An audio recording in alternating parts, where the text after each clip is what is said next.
savait pas que des écoles, des hôpitaux, des ambulances, des camps de réfugiés sont bombardés à Gaza.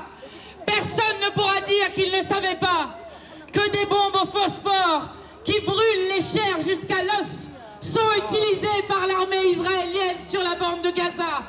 Personne ne pourra dire qu'il ne savait pas que 2,3 millions de personnes sont aujourd'hui privées d'eau, d'électricité, de nourriture, de médicaments et de carburant.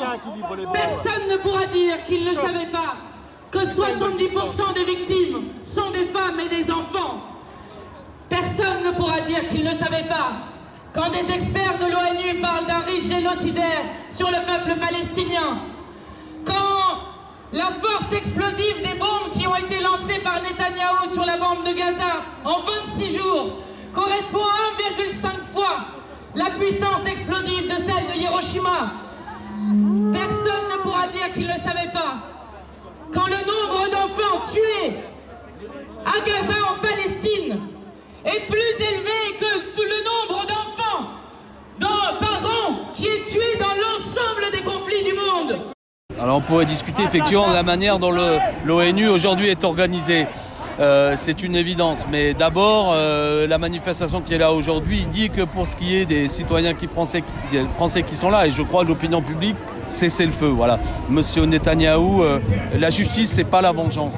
On a tous été bouleversés, me semble-t-il, par les images qu'on a vues le 7 octobre, des crimes odieux contre des populations civiles israéliennes. C'est un cycle de violence intolérable qui n'amènera à rien, si ce n'est le cycle infernal de la violence qui peut d'ailleurs embraser toute une région. Il faut une solution politique.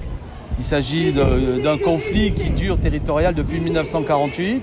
Et M. Netanyahou est en quelque sorte un ultra qui, d'une certaine manière aussi, entretient la violence sur place avec un effet miroir vis-à-vis de la violence du Hamas. Donc, il faut une solution politique.